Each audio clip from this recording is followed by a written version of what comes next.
And I think the fact that Mr. Obama's mother is a white woman, I think it prevents her from going hard on the race question. And when you study Africa, when you study the fall of Africa, you will find that Africa was not destroyed by white armies.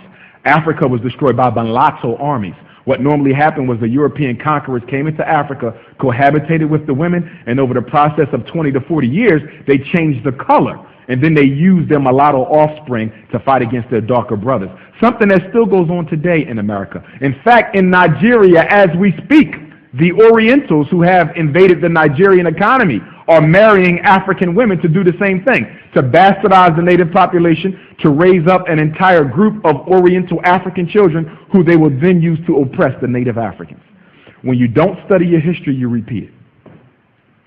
So, we're going to talk about the 7 deadly sins. As I said a minute ago, much of what we suffer as a race of people is deliberate. It is organized. It's amazing how much black people blame themselves for the causes of this situation, as opposed to being able to wake themselves up into a larger consciousness to truly see that what goes on with you has been engineered. The psychotropic drug movement, totally engineered. This whole ADHD thing, conduct disorder, it's all been engineered. It comes out of the Federal Anti-Violence Initiative program, which comes out of the 1980s. If you go back in your memory, you will remember that in the 1980s, the United States government was pouring money into a research project to determine whether or not there was a gene in black men that predisposed them to violence. Everybody remember that? It was about 30 years ago.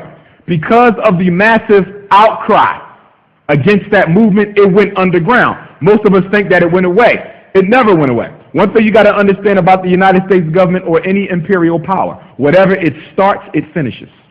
And this is where we go wrong. Whatever it starts, it finishes. Okay? So it went underground.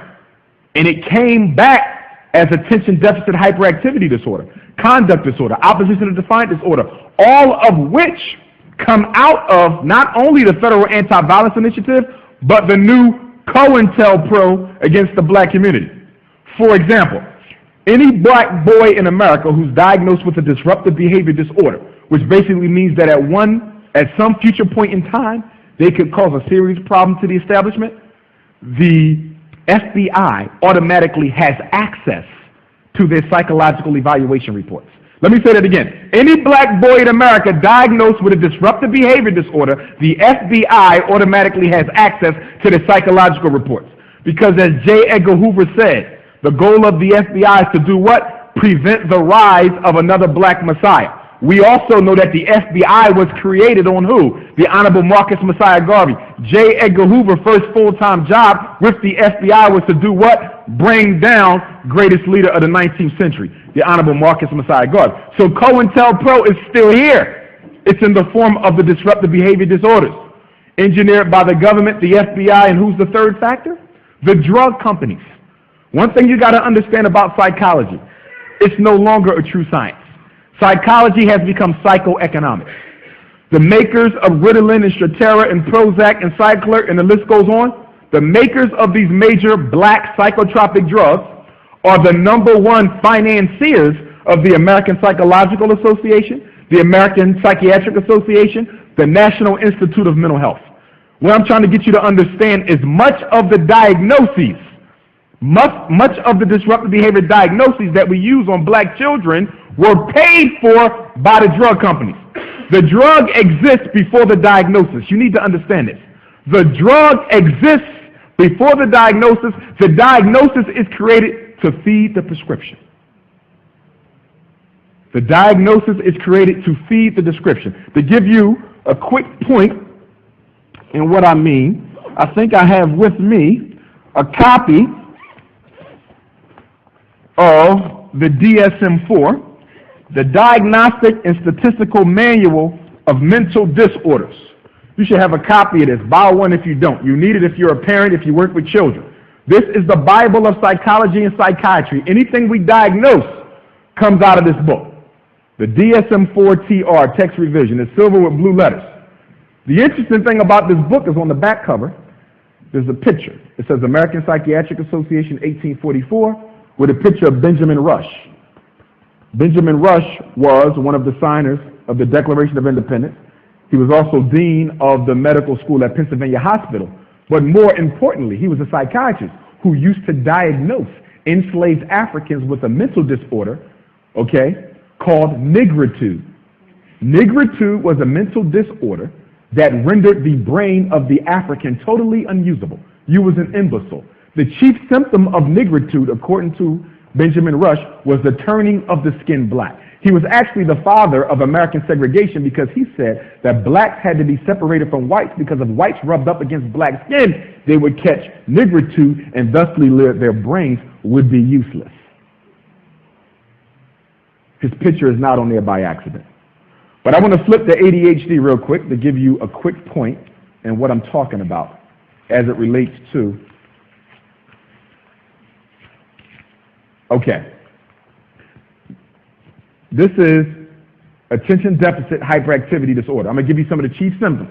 Listen to this. Often fails to give close attention to details. Is careless in schoolwork.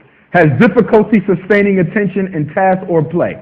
Often does not seem to listen when spoken to directly. Often does not follow through on instructions or fails to finish schoolwork, chores, or duties in the workplace.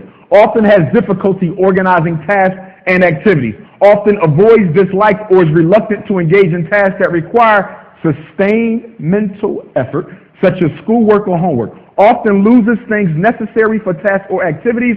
Is often easily distracted by extraneous stimuli. Is often forgetful in daily activities. Who in here does this not describe once in a while? Do you see what I'm talking about? I want you to understand why so many of our boys are being diagnosed with this made-up disorder that they don't even have. Because the criteria are so general that any human being on any day of the week can get the diagnosis. Now, trivia question of the day. There used to be something called attention deficit disorder in this book. It was taken out. And now it's only ADHD, primarily hyperactive, or primarily inattentive, or combined. My question to you is, why did they take ADD out? Before there was an ADD and a separate ADHD. There is no more ADD. Anybody who's still walking around with that disorder had it for about 10 years. You follow me? Now my question to you is, why did they drop ADD and make everybody ADHD primarily hyper, primarily inattentive, or combined? Why did they get rid of ADD? Anybody want to take a crack? Yes, sir.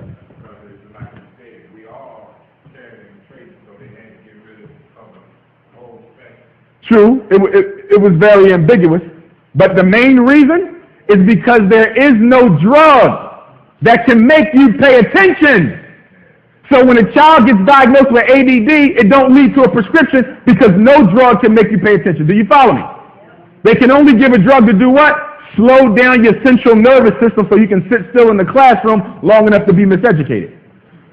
But no drug can make you pay attention. So they got rid of ADD. Now any child who gets the diagnosis is either primarily hyper, primarily inattentive, but since it's all ADHD now, everybody can get hooked on crack. And the Ritalin is the chemical equivalent of speed. Did you know that? The same illegal drug speed that could put a black man in jail for 10 years, you can give it to a black boy and nothing happens to you. In 1960, the United States government put together a committee to study the long-term effects of psychotropic drugs on the black community. And they found that it would be very, very beneficial to do so. So in our community today, most of us are hooked on some form of a drug. If it ain't psychotropic, it's cancer medicine, heart medicine, diabetes medicine. You'd be hard-pressed to find a person in the black community who isn't on some form of a drug or another. Important to understand. But 70% of all black boys diagnosed with ADHD don't have an active father figure in their life. Since the beginning of time, you know that when you don't get the attention from your father at home, you go to school looking for it. That's been around forever. But 30 years ago, it wasn't ADHD. But now you have people getting paid off black parents' inability to raise them sons in the absence of the father from the home. Most of them don't need nothing but a man in their life. When I was growing up, I was never allowed to be ADHD because my father wouldn't allow it. I was never allowed to be conduct disorder because my father wouldn't allow it. I was never allowed to have oppositional defiant disorder because my father wouldn't allow it. You understand? Most of these diagnoses come from poor discipline. How do you differentiate between the three? ADHD, conduct disorder, ODD. Conduct disorder is physical acting out. Okay, a child with conduct disorder hits and they abuse other kids. Again, lack of discipline, not a real disorder. Oppositional defiant is a mousy child. You ask them to do something? No. Go to school? No. Do your work? No. But an ODD kid does not physically attack. Conduct kid physically attacks. And of course, ADHD is supposed to be a what? Brain-based neurological problem, right? But when's the last boy you see diagnosed with ADHD was given an MRI or a CAT scan? It doesn't happen. Most black kids who get diagnosed with ADHD get diagnosed off of the referral from the teacher and the parent, and that's it. Okay? Social engineering. First, we got to start with the definition. What is engineering? The planning of bringing about something, especially when done with ingenuity or what? Secretiveness. This is the dictionary definition. An engineer, a planning of bringing about of something, especially when done with ingenuity or secretiveness. What is genocide? Definition from the dictionary: the systematic killing of all the people from a national, ethnic, religious group or an attempt to do this. Why did I underline all? The reason why I underline all is because there are a lot of Africans, not just in America, but all around the world, who think that if they dress a certain way, or talk a certain way, or live a certain way, or drive a certain way, or marry a certain way, that somehow the dominant structure of this society will forget that they're Africans. And anybody who believes such a thing doesn't totally understand white supremacy and how it operates. You can never be on the in-group, President Obama included. I predict right here in front of you that when he's no longer president, you're going to see a whole slew of negative information about that man come out. Why? Because it is the arrogance of white supremacy that cannot tolerate any black person who thinks that you've been accepted by the in-group. It cannot happen. Look at O.J. Simpson. He thought he was on the in-group. Deadly sin number one. Let's talk about abortion. This is a quote. Several years ago, 17,000 aborted black babies were found in a dumpster outside a pathology laboratory in Los Angeles. 12 to 15,000 were observed to be black. Did you know that? 17,000 aborted babies in L.A. What it's not telling you is that the dumpster where these 17,000 black aborted babies were found was right near a United States government testing laboratory.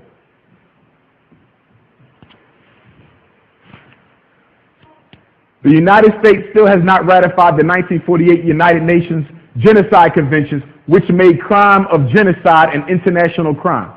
Why has the United States government not ratified that document from the Geneva Convention pertaining to genocide? Because the government continues to be, has always been, about the business of getting rid of you. And most of us, when we celebrate the end of slavery, and I don't understand how we celebrate 4th of July, if I can regress for a moment. What were you on July 4th, 1776? You were a slave, and you didn't get your freedom, not with Lincoln's Emancipation Proclamation, which he made in 1862. It went into effect 1863. That didn't free you. That only freed who? Slaves in states that were currently in armed rebellion. So if Jefferson Davis and the Confederacy had already withdrew from the United States of America, when Lincoln said you were free, did it mean anything? No. Because he executed an order over a new nation over which he had no control. And then in 1865, it still didn't matter. Slavery ended in December of 1865 with the passage of the 13th Amendment by the United States Congress. December of 1865. The Emancipation Proclamation meant absolutely nothing. And anybody who celebrates July 4th, I need to question your sanity too. Okay?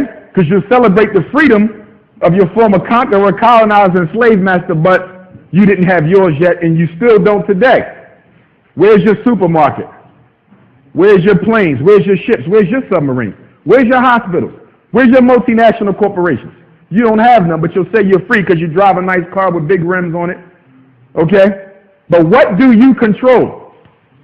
And one of the things we thought to realize black people say, like in Philadelphia, you probably all heard we had a situation where a group of black campers were told that they couldn't swim in a certain pool. They gave the check back and said, I got to go somewhere else.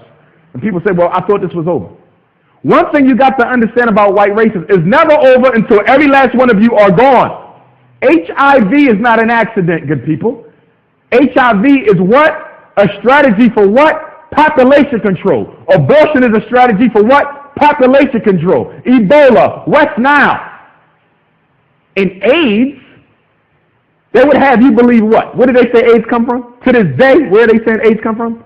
A monkey in the Congo. Listen. And this is the official line of the U.S. government. A monkey in the Congo, Central Africa, which is the richest piece of real estate on the face of the earth. Let me say that again. That's why there's so much fighting over there, which is engineered by Western nations. So while we fight against each other, they run out with all the wealth. They do it here, they do it in Africa, they do it in the Caribbean. Because black folks, if there's one thing you can be count on, is to hate one another and fight one another. That is your international reputation. All you need is one bag of weed, one gun, and just stand back and watch. Okay? But anyway, they said that a monkey in the Congo cohabitated with a black woman. And that's how AIDS came to be. And Ebola. Now, they don't say how the disease jumped from the monkey to the woman, but it happened. So my question to you, who in here is foolish enough to think that AIDS and Ebola comes from a monkey cohabitating with a black woman? But that is the dominant line of the government. If you don't believe me, go and research it right now. Next slide. Nah, the arrow down. Come all the way over to your right. Right there. Arrow down. Boom. Dr. Charles Lowe, the National Institute for Health, recommended mandatory abortion for any unmarried girl found to be within the first 3 months of pregnancy, and mandatory sterilization of any such girl given birth out of wedlock for a second time. However, Fannie Lou Hamer intervened and it was canceled. And everybody should know who Fannie Lou Hamer was. That powerful black woman who never gets enough props from our community for what she did for blacks during the 60s. By herself. Death threats, beatings, etc., etc. And Fannie Lou Hamer found out about this attempt that was supposed to be pushed through Congress to force black women to get abortions. And she intervened, and it went what? Pushed underground. Because anything that they start, they always finish. In fact, before he became president of the United States, junior senator from Illinois, Barack Obama, also just engineered a bill before he got elected, okay, that puts X amount of millions of dollars directly into programs aimed at giving abortions to black teenage girls, okay, not preventing pregnancy. I don't want y'all to confuse what I'm telling you. I didn't say putting money into preventing. It is to put money into programs that will have teenage girls get abortions. And that's Barack Obama, who's a whole nother topic. I'm not going to get into him because most of y'all couldn't take the truth if you knew it. Next slide down. I'm not going to do it. Abortion. Look at these stats. Since 1973, and I'm a 74 baby, so I'm 35 this coming August, God willing. So since 36 years ago, blacks have aborted 13 million children. 35 years. We ain't say since slavery. We said since I was born. 35 years, we have aborted 13 million babies in this country. 203,000 have died from AIDS. 306,000 were killed by violent crime. 370,000 killed by car accidents. 1.6 million black babies, people, have died of cancer. 2.3 million blacks have died of heart disease. And the winner is abortion. More of African life is exterminated from abortion than everything else put together. You see that? Now, people are saying what right now? That the Hispanic is about to take over and be the largest ethnic group in America. Yes, because you keep killing your babies. Had it not been for them 13 million abortions, the Hispanic would not be outstripping the African. But I don't want you to focus on that anyway. Because what is a Hispanic? The word Hispanic comes to us when? In 1970. By who? The United States Census Bureau. For what purpose? To divide African people on lines of language so people who speak Spanish who don't want to be black don't have to say they black. Did you just hear what I said? There are Puerto Ricans darker than anybody in this room, and there are Africans lighter than any Puerto Rican. My great-grandfather on both sides of my family tree were Spanish-speaking Cubans. If I wanted to, if I didn't have pride in race, I could easily call myself a Hispanic, go learn some Spanish, and I can go and hide in the other camp. See, nobody's proud to be black anymore because we're losing. We're on the bottom.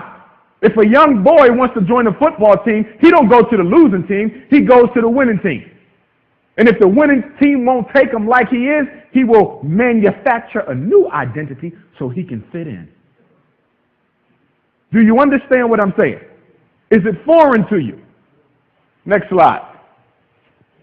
Black women are 3 times more likely as white women to have an abortion. Why?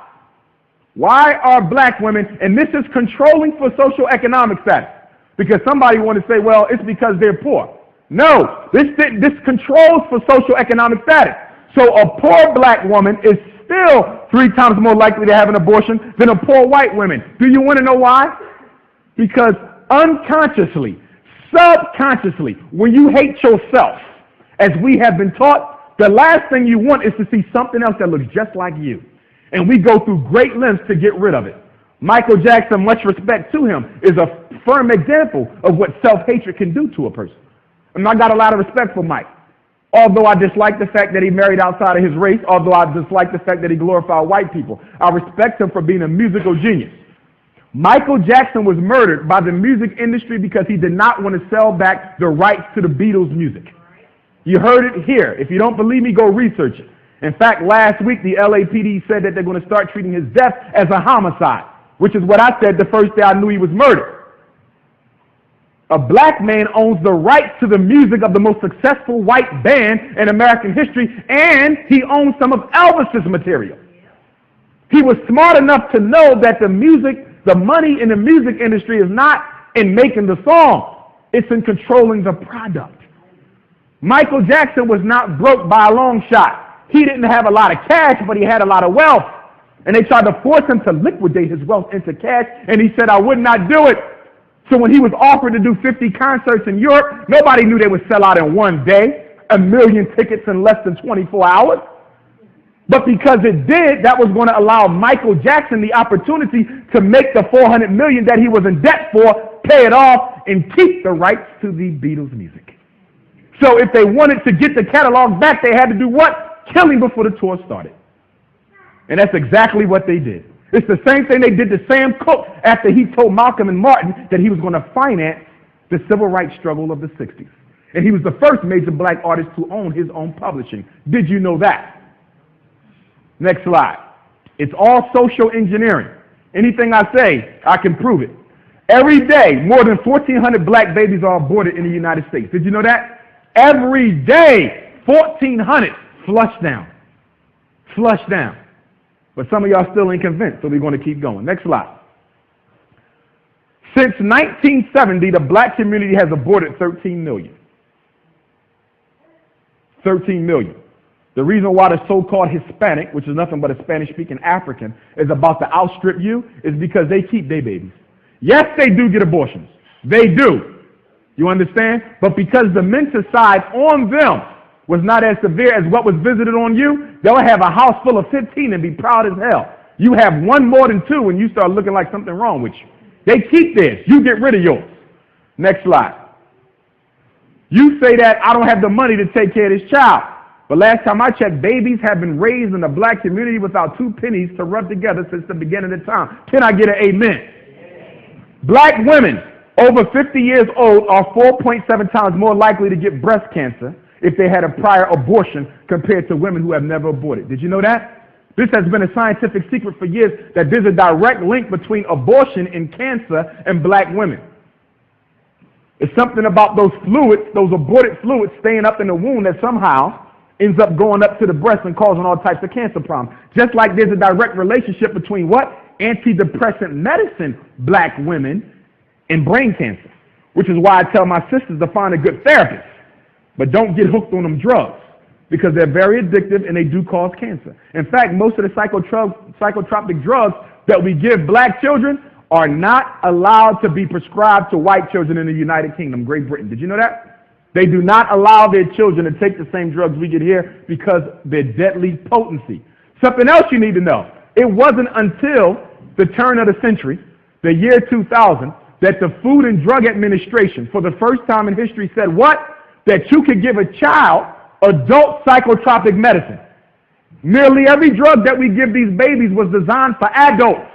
But in 2000, which was only 9 years ago, the FDA said, yes, you can give him and her drugs that were made for 30-year-old people. Does that make any sense to you? But this is what's going on, because we believe anything we see on TV. We believe anything the teacher tells us, the principal tells us, and they might be well-meaning individuals. But that's why you got to get a political consciousness, African people. You can no longer just swallow everything that's given, including what I'm saying. I want you to research me because I know it's 100% fact. But the reason why I need you to research me as well as everybody else, because if you just accept what I say and don't research it, you'll accept the next man. I'm telling you the truth, he might be lying. So you got to get in the habit of questioning everything, especially what you see on CNN. Next slide. Black race versus white race. Black women abort 472 babies per every 1,000 black babies born. White women abort only 161 per 1,000. In fact, they love recreating themselves so much that they'll take fertility drugs and everything else to have more. You'll take fertility drugs so you can have none. Or you get the implants and then you take them out, you say you want to have children, they come out with 5 and 6 eyes and stuff like that. Because you're messing with Mother Nature and you're not supposed to be messing with that. Nearly half of all black pregnancies end in abortion. See that? We abort just under half of every baby conceived in our community. And it is a product, not that you ain't got enough money, it's self-hatred. Same reason why black men marry white women, self-hatred. And if you don't believe me, go to Frantz Fanon's book, Black Skin, White Mask. You should know Frantz Fanon, one of the greatest psychiatrists that ever lived. You ain't got to debate me, debate him. He's the master. Okay? Next slide. And I want to be clear. When I say that black men need to marry black women, I don't say it because I look down on white women. Okay? Women are equal, men are equal. No race is better than any other race. But men die sooner than women. So if I got $25 million and I marry a white woman, 9 times out of 10, I'm going to leave this earth before her. And she is not going to drive past Muskogee, Michigan and drop off a $20 check to the hood.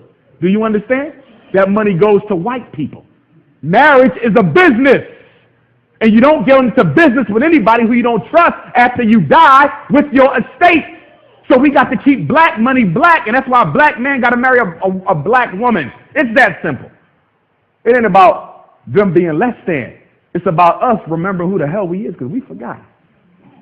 The queen mother of black abortion is a white woman. Did you know that? This woman, Margaret Sanger, was a part of the eugenics movement, which did not start with Hitler. Guess where Hitler got his ideas from? The United States of America. Did you know that? Yes, all he did was take what American scientists have taught him, and then he used it. Margaret Sanger created Planned Parenthood in the 1920s to rid America of unwanted black babies. Planned Parenthood, 1920s, the same time that the Garvey movement began to take off. She specifically said herself that Planned Parenthood was designed to eliminate black babies who were becoming a pesticide or appendage on the white economic order. Next slide. Planned Parenthood rarely recommends adoption over abortion to black mothers.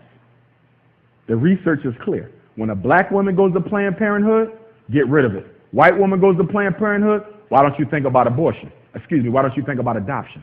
Why is that? And we got to deal with the adoption issue in the black community too, because we are not adopting our children as much as we need to. In fact, you know what? Nobody wants black children. Okay? I work with DHS nationally. I know this. The hardest child to get adopted is the black teenager. If they more than 12 years old, you don't want them, the white folks don't want them, nobody wants them. The easiest child to get adopted is an infant. But once a black child hits 14 years old, nobody wants to be bothered with them anymore. So our children are languishing in the system. So everybody in here need to think about adopting one. You ain't got to do it now, but you need to do it eventually. Even I feel like I'm going to need to adopt as well, because nobody's taking our babies. In fact, people of other races who want to adopt, you know what they do? They travel halfway around the world to some remote island, and they'll get a baby before they adopt one right here. And you know what? We do the same thing. We'll go to Pakistan and get one of their kids or something like that, instead of adopting our own kids right here. And it's very, very sick. Next slide. Margaret Sanger said, quote, "The most merciful thing that a large family does to one of its infant members is to kill it." She said more children from the fit less from the unfit. That is the chief aim of birth control. She said, we do not want the world to go out that we want to exterminate. We don't want the word to go out that we want to exterminate the Negro population. This is her words. I'm giving you her, the mother of Planned Parenthood. And do you know that Planned Parenthood sites are disproportionately located inside or right next to black communities? Did you know that? Nationally. Now, there's more white people than black people. We only, 17% of the entire populace. So how is it that most of the Planned Parenthood sites are within or right next to where we sleep at? Because it was put there for you. But you thought that when they passed the 13th Amendment that everything was fine.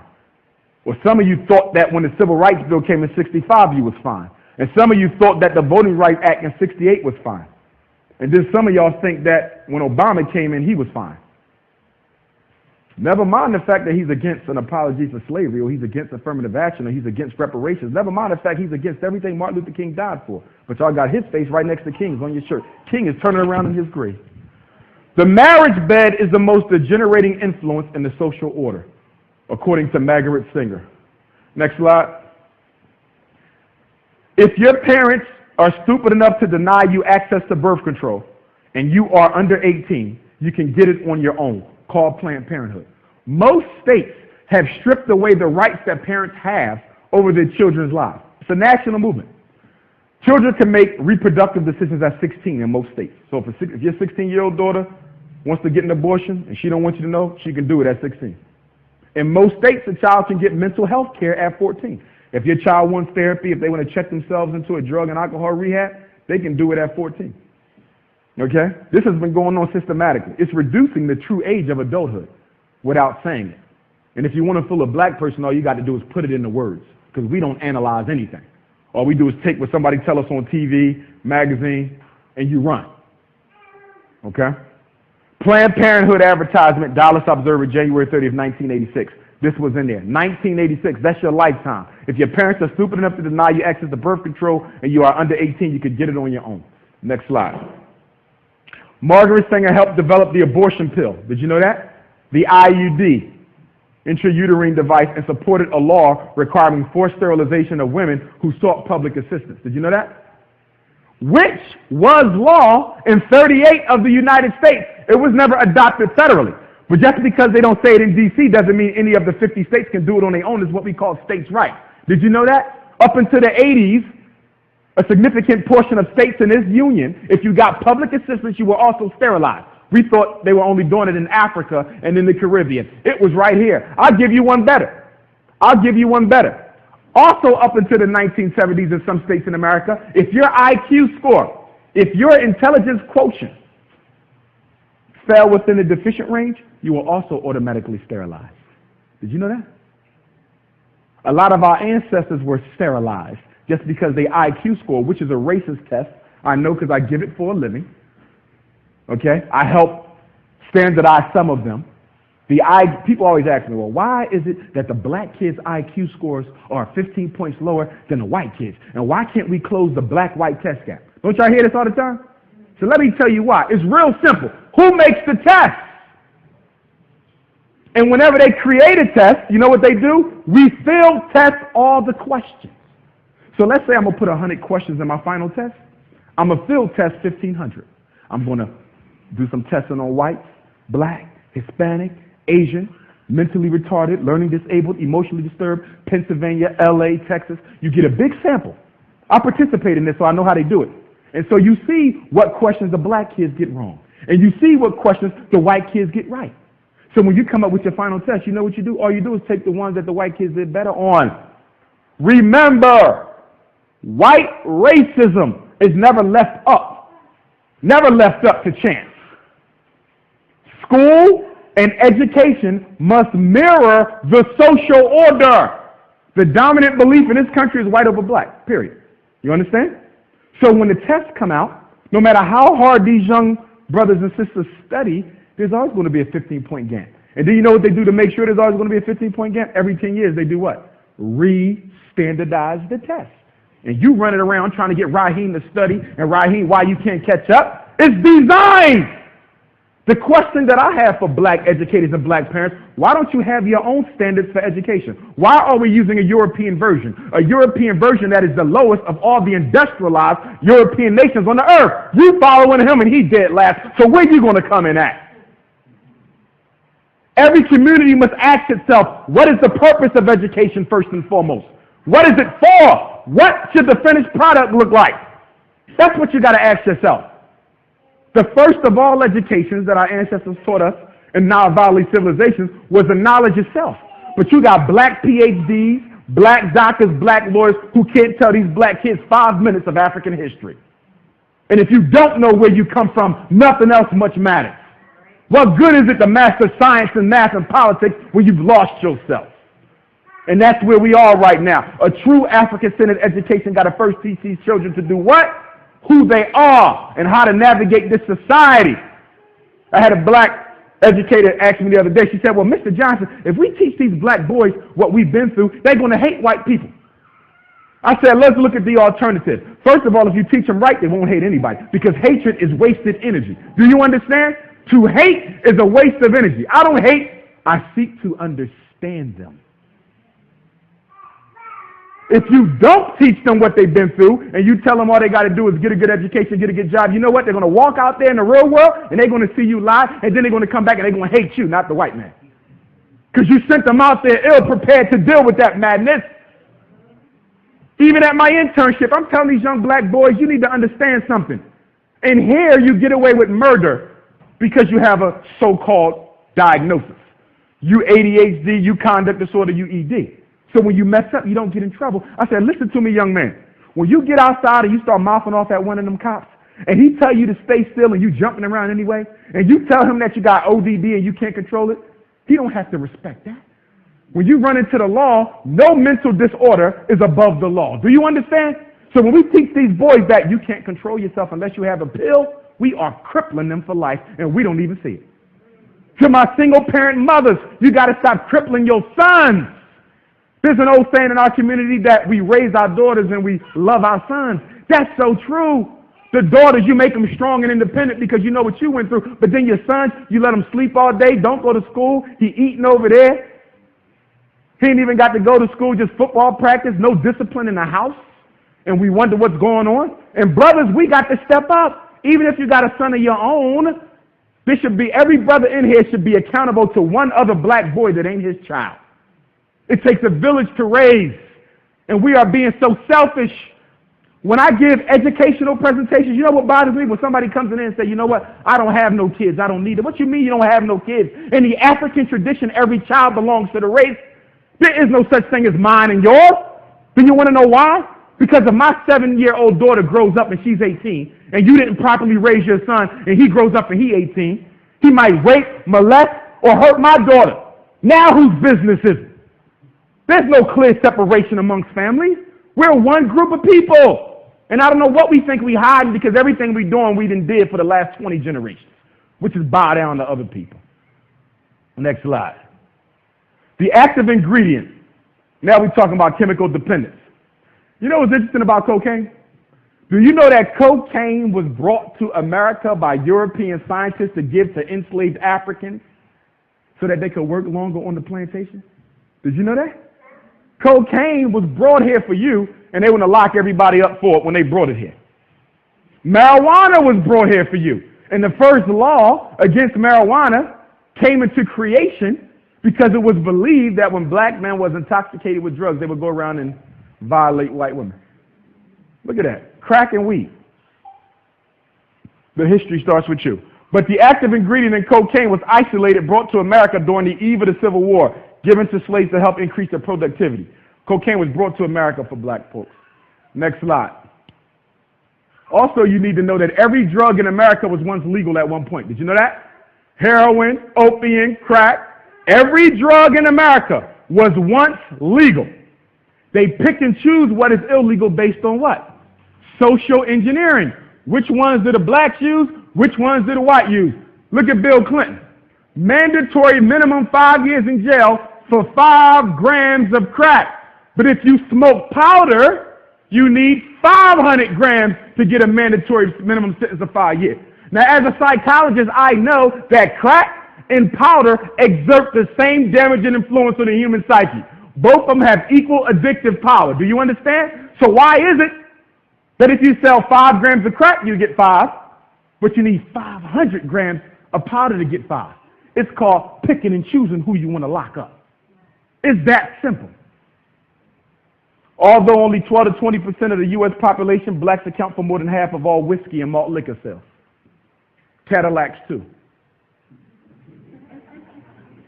And then they talk about reparations, and they say, well, we need... Yes, we're entitled to reparations, but Umar Abdullah Johnson does not think we should be fighting for it right now. Do you want to know why? Because the black community is totally disorganized, and your leadership is very weak and self-serving. If the United States government called black leaders to the White House and said, we got a $5 billion check, half them Negroes going to run off with half of it and give you the pennies. And because you don't own your own stores, banks, hospitals, in 48 hours, that money be right back where it came from. Do you understand? Because the black dollar does not circulate one time in its own community. The first time you pull your dollar out, you give it to somebody else. The Jewish dollar goes through 20 times. The European dollar goes through 13 times. Even the Oriental dollar, and it ain't even but so many of them in these United States, at least goes through 5 times. Why does our dollar only go through once? And you want reparations? It's going to end up right back in their hands. You're going to run out, get a car with some rims on it, get some blonde hair, go date some white woman. You know what you're going to do. I know what you're going to do. Because your whole mind has been engineered from the outside. You think you're special. Next slide. Unfortunately, black media outlets are willing to sacrifice good journalism for profit, as many black media outlets run dozens of advertisements for what? Cigarette and liquor companies using hip-hop to entice young black teens to use their drugs. And the government even allows the cigarette companies to sell their drugs using cartoons. Now, who you think they target in the cartoon for? Do y'all follow me? Anything you see on TV desensitizes you to the effects of it. That's how you control the people. It's called propaganda. And if you've never read a book on propaganda, go and get one. It is the deliberate controlling of people's minds through the images that you saw. CNN, C-SPAN, controlled by big corporate business. During the presidential race, Obama, I told people Obama would win soon when he got in the race. They said, well, why you say that? He's black. If you say so, but that ain't why he's going to win. He's going to win because he was chosen back when he was at Columbia University as an undergrad. Do you know who Obama's undergrad advisor was? A man by the name of Zbigniew Brzezinski. Do you know who Zbigniew Brzezinski was? He's the man that the Rockefeller family paid in 1973 to create the Trilateral Commission and the Council on Foreign Relations. You got to study this stuff, black people. Study it. You ain't going to get nothing new from him. It's the same old thing. You'll see in 8 years because y'all not convinced yet. Next slide. Tobacco and liquor are drugs. Cigarettes and alcohol kill more blacks every year than cocaine and marijuana. Let me say that again. More of us will die from cigarettes and alcohol than we will from weed or crack. So why does weed and crack send you to jail, but alcohol and cigarettes don't? You notice that? Because alcohol, first of all, one thing you got to understand about the government again, and when I say government, I'm speaking of all European governments, that's France, Britain, UK. Do you know that illegal drugs and legal drugs are made by the same people? Did you know that? Do you know that illegal drugs is worth $500 billion a year to the United States economy? Without illegal drugs, Wall Street would crash. Why did America go into Afghanistan in 9/11? Was it to make the world first safe for democracy? It ain't safe here. Because Afghanistan is the #1 poppy producing country on the face of the earth. If you don't believe me, go and look it up. The Taliban have burned all the poppy seed in Afghanistan. And former Secretary of State Colin Powell went over there and gave them a $50 million grant, which was reported in the New York Times. Why would the Secretary of State for the United States be giving the Afghani people $50 million to replant poppy seed so America gets its supply? And Wall Street would fall without it. You don't need a computer every day. You don't need a car every day. You don't need a toaster every day. You don't need a video game every day. But crack, you need. So they funnel the drug profit through Wall Street so Wall Street can stay afloat, good people. The number one business of America is drugs. What made America big? Tobacco and hemp. Hemp is nothing but marijuana. Do you know more hemp was grown in America than any other crop during the Revolutionary period? And they talking about the anti-drug. If they was anti-drug, there would have never been no American Revolution. Next slide.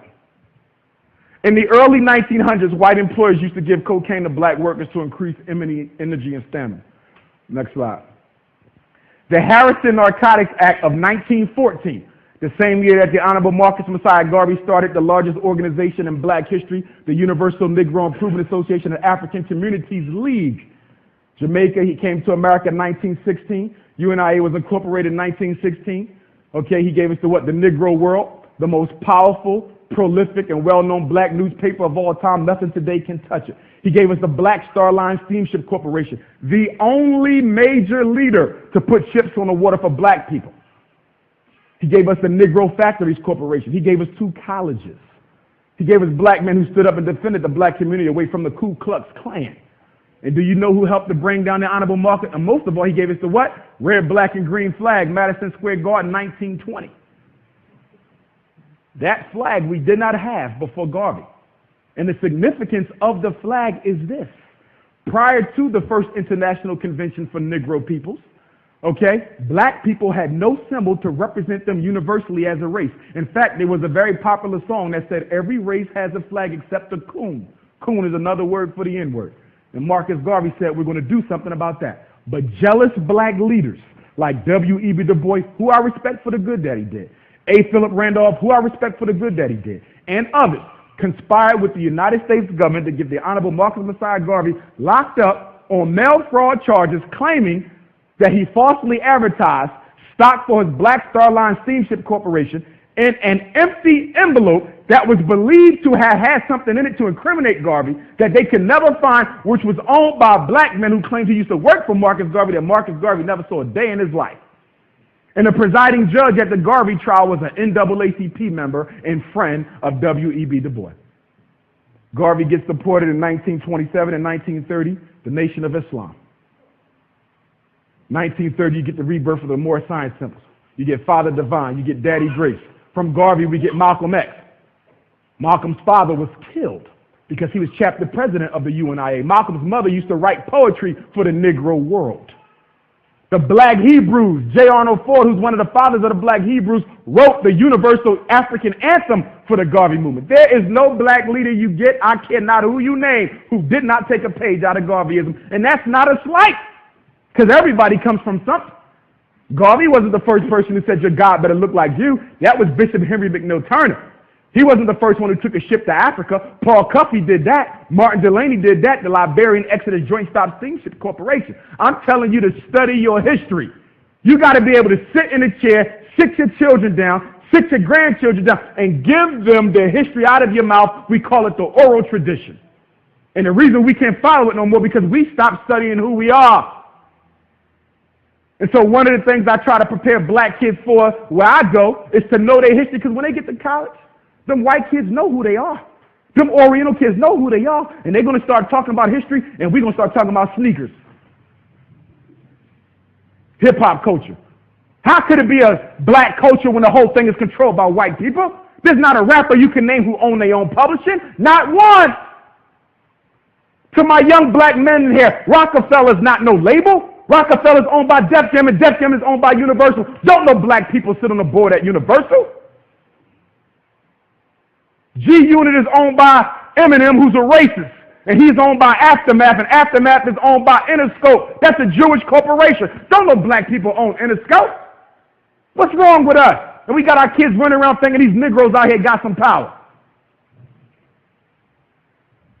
Black culture. Yeah, right. Next slide.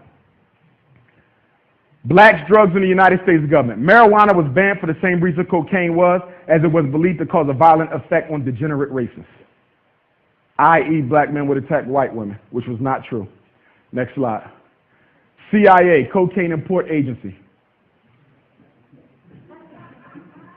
Did you know that the CIA was started by a Wall Street banker Why would a Wall Street banker be interested in starting the Central Intelligence Agency? Because everybody knows that the job of the CIA is to oversee drug trafficking.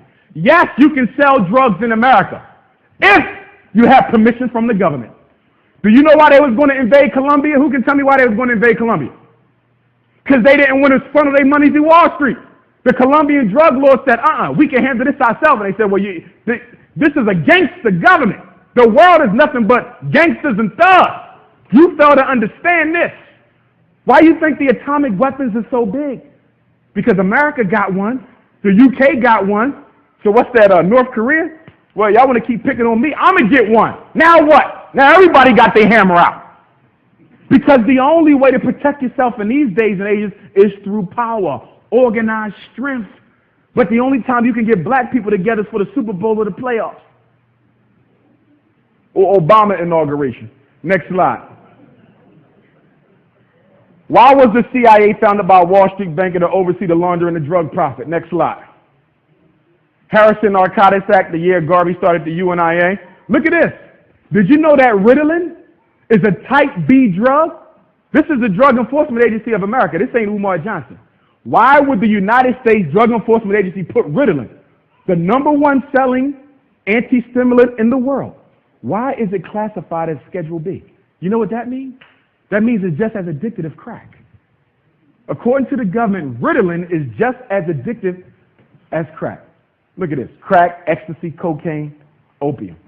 Class B, amphetamines, barbiturates, those are speeders. Class C is steroids. Ritalin goes up here, Class A, excuse me. It's a Class A drug. Next slide. Kids even sell it. In the schools where I work, they sell they psychotropics so they can get high, because that's one of the side effects. And we know Xanax. Xanax is crazy in the hood. Everybody's selling their Xanax. Okay? Black people don't want to deal with the reality as we see it and fix it. We just want to escape, so we just want to beam on up. In his book, Dark Alliance, West Coast reporter Gary Webb proved that the CIA and the FBI conspired to pour cheap drugs in the black community to destabilize the community and finance covert operations in South America. Get the book. White reporter, Gary Webb. If I'm not mistaken, they might have killed him. Did they kill Gary Webb? Okay, they killed him once he came out with this book. Okay? So why do you think the Black Panther Party of yesterday was so thoroughly destroyed by the government? Because they tried to stop drugs. That is a government industry, but they didn't know it at the time. But by the time they was done, they realized it. To fight drugs in the black community is to fight the government itself because they supply it. You saw the movie The Godfather. What did Corleone say? Give the drugs to the black because they have no hope. Next slide. Vice President Dick Cheney and Ollie North worked together on several international drug trafficking projects. One thing you need to understand about the presidency, because most of y'all think the presidency is a person, right? Because that's what you get in civics class. The presidency is an institution with a face on it. There are hundreds of men and women who tell them people what to say out their mouth. Will you please get that through your head? Why did Obama say this? Obama ain't doing nothing but reading from a script. Why is he president? Because white supremacy is on one leg. The last 8 years, they done messed up the world so much that the world is about to say, we ain't scared of you no more, and you're not going to bully us around. So the Council on Foreign Relations, the Trilateral Commission, the Federal Reserve, the Bilderbergers, the Rothschilds, and all the Europeans who run this country got together and said, if we want to save it, we got to put a new face on it. So somebody said, how about him? He's half and half. They said he can talk well. Put him in there. Obama's job is to put America back to where it used to be. He's their last chance. He ain't there to undo white supremacy. He's there to re-strengthen it. He just came back from Ghana. What you think he was over there giving a shout out to Kwame Nkrumah? Hell no! He's over there trying to make Ghana safe for what? Financial exploitation through American gas and oil companies, because the west coast of Africa has the what? Largest untapped source of oil and gas on the planet Earth. Do you know what that means? That means that you're going to start seeing a whole bunch of terrorists being made up by the news, and they're going to be in Africa. Because you know the job is to do what? Create an enemy that don't exist so you can go in and solve the problem that you started and come out with some gas and oil. And we got our young kids worshiping diamonds. I don't want no young people worshiping no diamonds and no gold, because you all need to know that there's enough diamonds under the soil of Africa that if you put every diamond on the world market at the same time, you drop the price of diamonds to a nickel a piece. And they sell them for $20,000. You want to know why? Because the Oppenheimer family that controls the diamond industry, which comes from Cecil John Rhodes, who conquered South Africa and killed nearly 50 million blacks, cut off breasts and everything else to intimidate the South Africans so that nobody would sell a diamond but him, created a scholarship program called the Rhodes Scholar.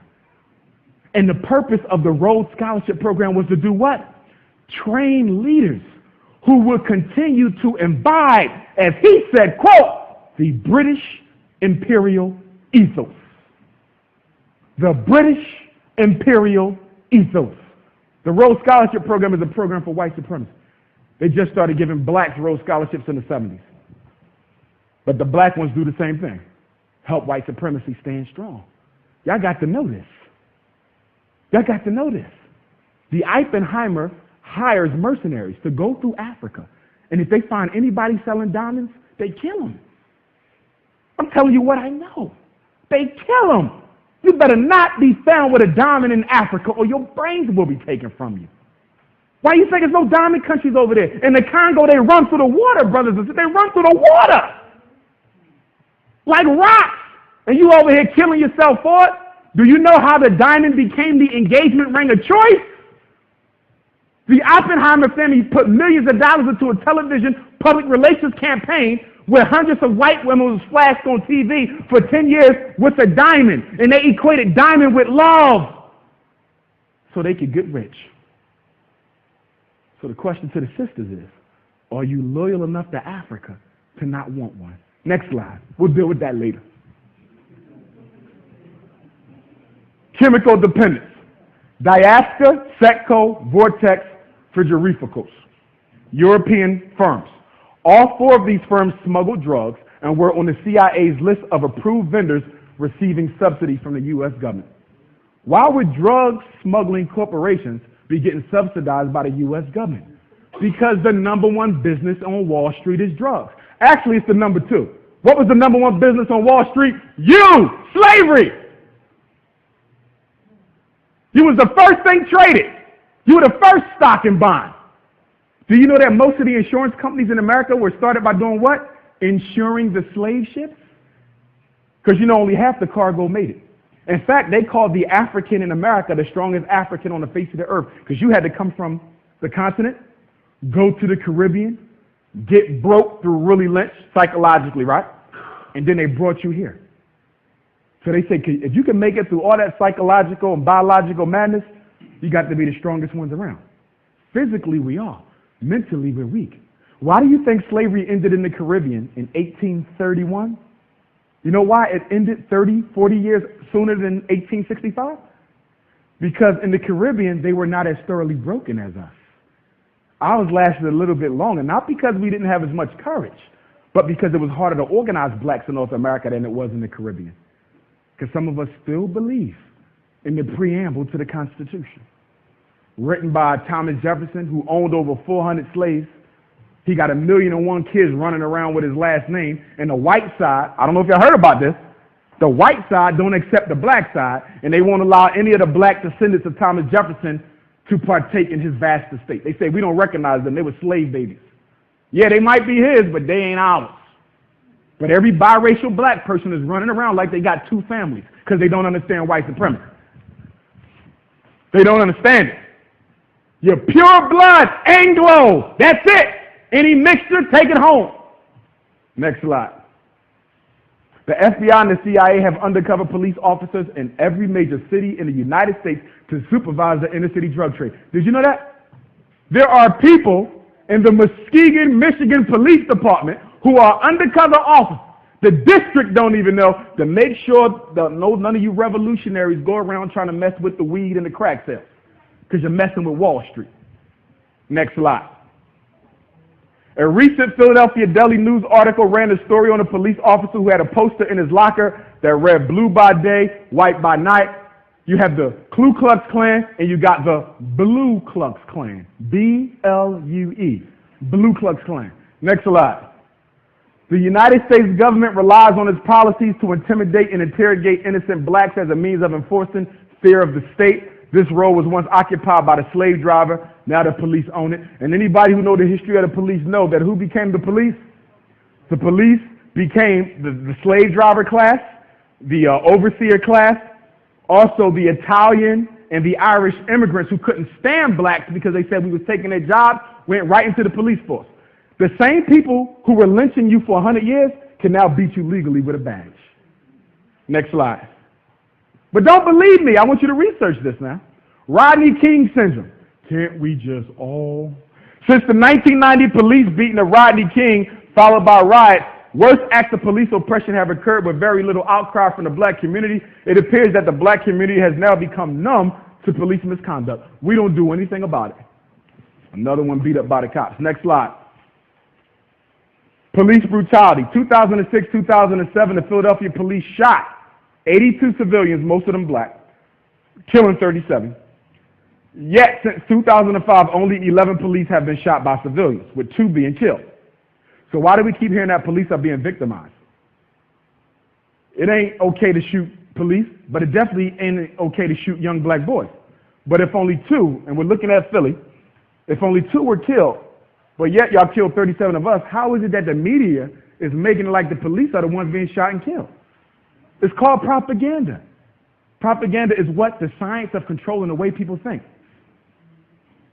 I can make you like Obama, but if I ask one of you, why did you vote for him, you probably give me a silly reason. When I ask people why they voted for Obama, you know this. One person said he was handsome.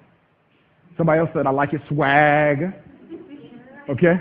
Somebody else said he was black. Negro reasons. See, those are Negro reasons. Give me a concrete reason why you voted. You don't even know. Because the news and the Urban League and the NAACP, both are white organizations, by the way, they control the way you think. And the next thing you know, you at the ballot box voting, and you don't even know why. Propaganda. Next slide. And for those of you who voted for him, there's nothing wrong with that. I just want you to study him a little bit more. Okay? It don't matter whether you vote for him or not, as far as I'm concerned. Why? Because you don't pick presidents. People never did. You have never chosen a president in this country, black people or white people. The president of the United States has always been elected by the Electoral College, which is the private group of men who are put in office by the bankers who run this country to choose who they want. The United States of America is not a democracy. And if you disagree with me, I ask you to show me the word in your Constitution. Show me the word in the Declaration of Independence.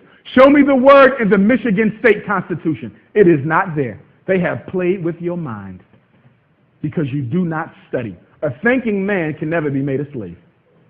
A thinking woman can never be made a slave. You must question and think everything. Everywhere I go, I carry a little pad and a pen because when I hear something, I say, okay, that sounds like it kind of matched me, but I need to research that. Take nothing for granted. Get that information. Next slide. I think you skipped one. From 1998 to 2006, 2,883 people were murdered in Philadelphia. 85% of them were blacks killed by other blacks. Why do we have so much black on black homicide? Because black people hate each other. Same reason why you got just as much black abortion. It's the same reason why we don't own nothing. It's the same reason why every time you start a black organization, it falls within a couple years, unless it's run by some megamaniac, egomaniac, who uses it to get rich. Okay? Why? Because black people have no interest in themselves. We are known to fight like cats and dogs. If we try to start a movement in here right now, somebody going to jump up and say, unless you're dealing with Jesus, I got to leave. Somebody going to say, if this ain't Muslim, I got to go. If this ain't Hebrew, I'm out of it. If it ain't no fraternities and sororities in it, what's that got to do with it? We suffer what we suffer because we African, not for what we believe. Okay? I've never known, good looking, I've never known, okay? My colors. You know what's so crazy? I was in Malawi, Republic of Malawi, Southeast Africa, who has the flag of the red, black, and green, but it's reversed. They don't even know who Garvey is. The man, Dr. Banda, who led Malawi to independence, was a comrade, colleague of Patrice Lumumba, Kwame Nkrumah. He studied medicine in Detroit or Chicago. He was a member of the Garvey movement. He goes back to Malawi, gives them the flag, and today Africans don't even know what Garvey is and what. It's amazing. You think we don't know who we are? They don't know either. And you want to know why? Because they can't afford the books. A book that costs you $20, go to Ethiopia, $1 US is 42 Ethiopian dollars. They got to pay $400 for that same book. Y'all see that? They can't afford it. They can't afford the information over there. Next slide. Homicide. Blacks are no more than 20% of the population. 45% of all murder victims in 2002 were black. 91% killed by other blacks. Do you know that black men have made history as being the only human group on the face of the earth whose #1 cause of death was each other? And then we make rap songs about how great a killer we are, and then we let our boys listen to it. And we let our daughters listen to it. And when he start calling the N-word, you want to know why. And when she start allowing herself to be called the B-word, you want to know why. Because you allow their minds to be conditioned through music and who they hang with. And if you're the parent of a teenager and you have never invited your teenager's friends over the house for dinner, you ain't no real parent. Because you don't know who your kids is hanging with. You don't know what drugs they're using. You don't know their parents. When I was little, I had to invite all my friends over for dinner. If they couldn't eat in my house, I couldn't hang with them. It was just that simple. In the black community today, we stop raising our kids at 14 years old. Once they get to high school, we stop checking the homework. We stop going to parent-teacher conferences. We stop making sure they go to school. We stop making sure they come in at a decent hour. Your daughter's boyfriend is all upstairs in a room with her, and you telling her, don't get pregnant. How she ain't going to get, she's 14, hormones popping like crazy. Back home in Africa, that normally is the age that they start courting and getting married. And you ain't controlling none of it. You just crossing your fingers, hoping she can control her hormones. And then when she end up with 10 babies, she going to come back and blame you. You want to know why? Because you're the mother who is supposed to guide my decisions, and you didn't do it. You're the father who is supposed to guide your son's decisions, and you didn't do it. So now he hates you for letting him make decisions to mess up his life. Yes, a child should have a say-so in their life. But one decision no black child should ever be able to make is the decision to destroy their life. And too many of us give them that right, and it's wrong. Next slide. Homicide is the leading cause of death for black men and second leading cause of death for black women. Did you know that? Now the black women are killing and stabbing each other, ages 15 to 24. Look at that. Right at that age when we need them, we start losing them. And black folks don't make no guns, but we keep on getting access. A couple years ago, the NAACP tried to sue the major gun manufacturers. They lost. Obviously, why? Because the National Rifle Association is the #1 campaign contributor to both Democratic and Republican candidates. They control the whole show. Nobody gives more money than the NRA. And they got shot down. But I thought that was a respectable act on the part of the NAACP to try to do that. That's one of the things they have done that I do respect. Okay, but you'll never be able to hold them accountable because the gun company is in bed with the government to get your numbers down. Black people used to be half of certain states when we got out of slavery. South Carolina, Georgia, we was 50% of the whole state. But since then, although the numbers go up, the percentage of the population goes, they're getting rid of you. And you still running around talking about you're an American citizen. And by the time you wake up and realize that you ain't, it's going to be too late. Next slide. We over here spending $250,000 for houses that ain't worth $50,000 when you can go to Africa with 20,000 US and build a house that's equivalent to one worth 1.5 million over here. It makes no sense. We over here struggling to keep a business afloat, but you can go to Lagos, Nigeria that has 30 million Africans. There's only 40 of us here. You could put all the blacks in America, we fill up one city. You could go to Lagos, Nigeria and open up any business you want, and everybody who comes and patronizes you will be an African. You ain't got to compete with white business. You ain't got to worry about the government trying to engineer your business's failure. You know why we don't go over there? Because most of us hate the fact that we African. Like Malcolm said, you cannot hate a root and not hate the tree. And we still. If you ain't been to Africa, you better get there. Take the children with you. I've been 3 times already. My first time was '05. I can't wait to go back again when this intern is over. I love it. When you get there, you're going to know you home. And it don't matter where you go. Okay? I've been to South Africa, Nigeria, Senegal, Malawi, Ethiopia. Just go. Africa is that just get there, but you need to go. You need to feel it. You need to see it. Don't you leave this earth. Do not join the ancestors until you've been to your mother continent. In fact, I done brought dirt back with me and everything. I got dirt from Goree Island. I got it all. Okay? And it's amazing because when you come back, you're never the same again. I've had nothing but good luck since I went to Goree Island. Nothing but good luck.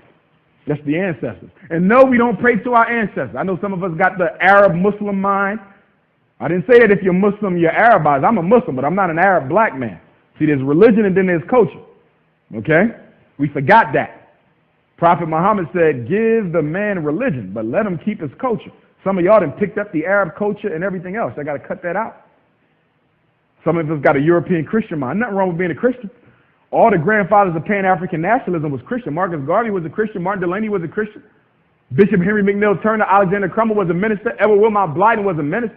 Ain't nothing wrong with none of the religions. They all ours. Every last one of them came out of Africa. If it wasn't for Africa, you would have no Christianity, because before that they changed the Bible to say that Jesus was born in a manger in Bethlehem. Everybody in Africa knew that he was born in a cave in Ethiopia. Everybody knew that Moses was an Egyptian. And everybody know that Muhammad's mother and father were of African descent, because the entire Saudi Arabia was a colony of Ethiopia. You don't get no religion you got. I don't care how special you think you are that didn't come from Africa. Because we love to be some Negro stuff. Oh, I'm a this and I'm a that and I'm a this and I'm a that. Why can't we just be African? Af from Ra, God, Ka, spirit. To be African is to be from the spirit of God. That's enough for me. Next slide. Blacks are overrepresented in crimes involving drugs compared with low rates of crimes involving poison, workplace killings, and sex-related homicide. Engineering. Mind you, if it's drugs, it's us. Workplace killings, you know who do that. Sex-related homicides, you know who do that. But it ain't no mandatory minimum sentences for that. I'm going to give you something else. Drunk driving. Did you know that at least 85% of all drunk drivers are white men? Now, you got one brother selling crack, right? He's selling crack. Can somebody die from the crack? Sure. Do we want people using crack? Of course not. It destroys the black community. But ain't nobody going to die instantaneously from using crack. They could get off it and turn their life around. But if you get hit by a car, 9 times out of 10, you're going to die. So how is it that the white drunk driver don't get a mandatory minimum sentence with all these people getting hit by cars, y'all? But we get one for selling the drug. Do y'all see what's going on here? It's real simple. You're being handpicked. Your whole existence is being engineered. Can we do something about it? Of course. But it takes unity. But we don't want to be unity because he's this fraternity, I'm that fraternity. She that sorority, I'm this sorority. My skin is that dark, her skin is that light. I pray this way, you pray this way. I'm from North Philly, he's from South Philly. Don't make no damn sense. But you can count on us to do one thing, self-destruct. Next slide. Currently, at least 5.6 million Americans are in prison or have served time there. That's 1 out of every 37 adults. We have the highest incarceration rate in history. What country shares that distinguished honor with America? There's one other country, one other industrialized nation on the face of this earth who also had that 1 to 37 highest incarceration rate. South Africa. They are locking black men up in South Africa like it ain't no tomorrow. I was just in South Africa February. I ran into a famous black actor. He was one of my favorites because he stars in some of the movies I like. And guess who he was there with? His European queen. Next slide. I said, damn! The special education. And he wouldn't let me take no pictures. I'm like, nah, dog. Well, why? You with her? What the? At Nelson Mandela's prison cell. That's when I ran into him. Special education prison connection. 2.2 million black children in special ed and 2.2 million blacks in prison. You see that? 2.2 million black kids in special ed, 2.2 million black in prison. Now, for special education, okay, a learning challenge is not a learning disability. A learning problem is not a learning disability. A learning disability is a disorder in one of the basic psychological processes involved in learning that prevents the child from making adequate academic progress. It is not a kid who don't like school. It is not a child from a home where the parents didn't graduate from high school themselves. It is not a kid who keeps getting kicked out of school because he don't know how to sit still. It is not a child who comes from parents who don't make them do their homework. Do you understand? Too many black kids are going into special ed because we as adults are not making them do their homework. They're not getting practice. If I want to be a good basketball player, I got to practice. They said Kobe Bryant goes to the gym at 5 o'clock in the morning. How many of you wake your kids up at 5 o'clock in the morning on Saturday to practice some math? And all our black kids running around talking about something they don't like math. The word math, chemistry, is African. Do you know that? Chemistry, the science of the blacks. Come on. We losing our kids. And we got these young brothers running around thinking they're going to be the next Michael Vick or Michael Jordan.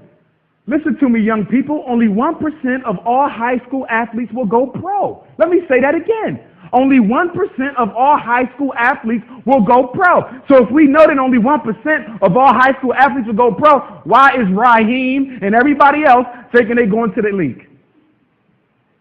And I didn't say kill their dreams. In fact, your starting center, Rasheed Wallace, same neighborhood as Philadelphia as I am. Don't kill their dreams, okay? But make sure they have a fallback plan in case they don't make it. See, for most of our young black men, when they don't make it, you know what? They end up selling weed, crack. Every year you pick up the Daily News. I'm sure you do it too here. And you read one of your great high school legends was arrested for doing something stupid because everybody around him told him that he was going to be some great football or basketball player, and it just didn't happen.